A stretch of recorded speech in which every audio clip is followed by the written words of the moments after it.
It's barely 5 months since construction work on the first phase of the standard gauge railway line linking Mombasa to Nairobi began. But now controversy is emerging over how the taxman intends to collect his dues from the 327 billion shilling project.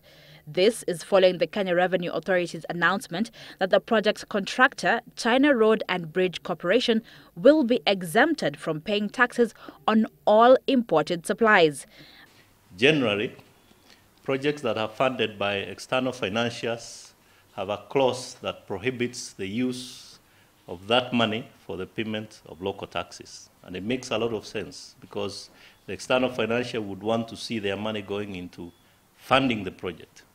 But local suppliers to the project will be required to pay VAT, a situation the Kenya Private Sector Alliance sees as a move that will provide an unfair advantage to Chinese firms.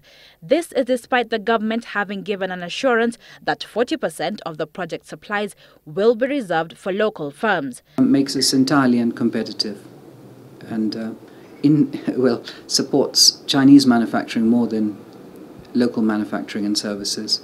The reality is that the structures and mechanisms are not mature enough and not supportive for local manufacturing to be competitive in this project. KRA further expects all local suppliers who want to participate in the project to register themselves on the online tax platform iTax as a precondition to participating in the project's tenders.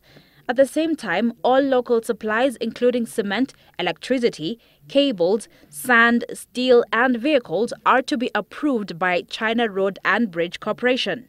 But even as the taxman insists that it must collect its dues, the private sector says it remains concerned about KRA's inability to pay back VAT refunds in good time. Since this mechanism and funding structure does not work as far as VAT refunds are concerned, this is an additional amount that will need to be catered for. But KRA says the government is on course with its plans to remit all pending VAT funds, estimated at 30 billion shillings, by the end of March this year. In the meantime, the private sector wants the government to clarify how exactly it intends to rein in local supplier participation in the multi-billion shilling standard gauge railway project.